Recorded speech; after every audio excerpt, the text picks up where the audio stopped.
झारखंड का प्रकृति पर्व सरहुल क्यों और कैसे मनाया जाता है, क्या आपको पता है?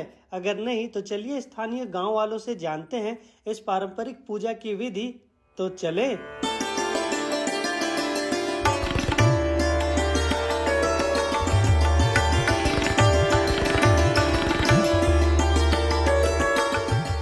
नमस्ते, जोहार। मेरा नाम है अनुराग यादव और आप देख रहे हैं अनुराग अजितालित। सरहुल पर्व हमेशा चैत्र माह की शुक्ल पक्ष के तीसरे दिन मनाया जाता है और काफ़ी संख्या में लोग यहाँ आते हैं और बड़ी ही धूमधाम से हमारे झारखंड राज्य में इस पर्व को मनाया जाता है।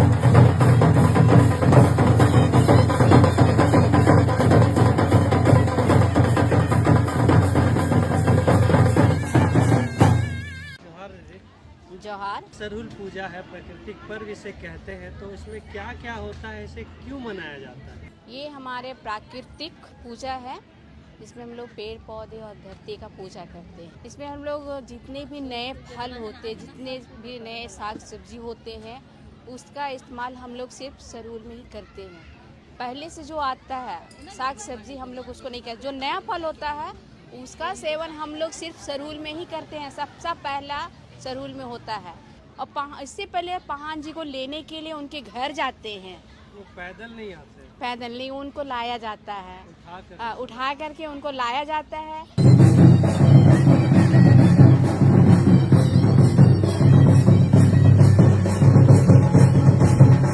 फिर उनको ला करके उनका पैर धुलाया जाता है। उसके बाद वो हमारे सरना स्थल के अंदर प्रवेश करते हैं। और उसके बाद पूजा से पहले हमारे जो 2 घड़े हैं, उस घड़े का पहले निरीक्षण मुआयना होता है। पानी चेक किया जाता है, क्या इसमें इस बार का बारिश कैसा है, वो चेक किया जाता है। और उसके बाद पूजा शुरू होती है। फिर पहान पूजा वगैरह सब करते हैं। और पूजा करने के बाद मुर्गी का भी पूजा होता है, मुर्गी का बलि दिया जाता है।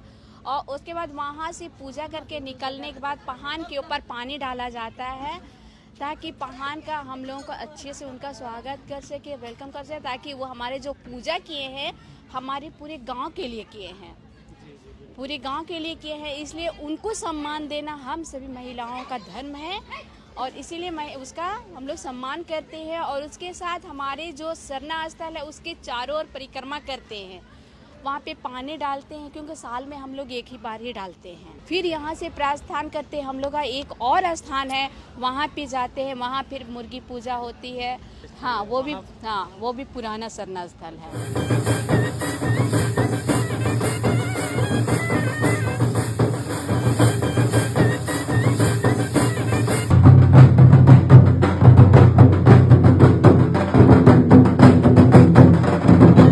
वहाँ से हम लोग मड़ई की तरफ जाते हैं। फिर वहाँ देवी जी को कुछ करते हैं। वो हमारे गांव का देवी है जो पूरे गांव का रक्षा करते हैं, तो उनका भी हम लोग पूजा करते हैं कि आप इतने साल जो करते हैं, 1 साल और आप हम लोगों का रक्षा कीजिए, देख रेख कीजिए। फिर उनका करते हुए आते हैं, सब डांस वगैरह करते हुए सब यहाँ पे आते हैं। अब यहाँ पे जो हमारा जो मुर्गी पूजा जो हुआ था, उनका सूड़ी भात बोला जाता है। सूड़ी भात, तो वो सूड़ी भात अभी बना हुआ है जिसका वितरण हो रहा है। सूड़ी भात होता है क्या कि जो हम लोग का मुर्गी था, मुर्गी का जो पूजा हुआ था, उनको जो काटा गया था, उसी का उसको जैसे हम लोग का मटन वगैरह बनता है, चिकन बनता है, बस उसी तरह उसको फ्राई करके अच्छे से फ्राई करने के बाद उसके ऊपर चावल डाला जाता है। हल्दी, चावल, मसाला, सारा चीज़ मतलब मीट में ही मुर्गी उसमें पूरा भून दिया जाता है। भूनने के बाद फिर चावल डाल करके पानी डाला जाता है। और उसके बाद फिर उसको उस पर दूसरा चावल नहीं पड़ता, सिर्फ अरवा का ही चावल पड़ता है। हाँ, अरवा चावल ही पड़ता है। और हमारे उसमें जो पूजा हुआ था, जो सरना स्थल में जो पूजा हुई थी, उसमें का थोड़ा चावल उस पर डाला जाता है। जो मुर्गी जो खाती है ना, वो चावल उस पर डाला जाता है। वो हम लोगों का ज़्यादा शुभ माना जाता है। तो इसी तरह से ये हमारा सूड़ी भात बनता है और ये इसको ग्रहण करने से बहुत मन तृप्त होता है। लोग सभी उनको खाएंगे और अभी अपने घर पे जाएंगे। और घर पे जाने के बाद जितना जो सब्जी था, कटहल है, जोकी है, भिंडी है, नेनुआ है, झींगा है, डहू का फूल है, या फिर आपका पुटकल का साग है, तो ये सारी चीज़ घर पे बना हुआ है। अभी लोग घर पे जाएंगे, घर में फिर पूजा करेंगे और जितने भी बना है वो झंडा जहाँ पे हम लोग डाले हैं वहाँ पर सारे चीज़ को रखा जाता है। वहाँ पे हड़िया पानी भी रखा जाता है, सादा पानी, वो सारा चीज़ रख करके उसके बाद हम लोग अपने खाना शुरू करते हैं।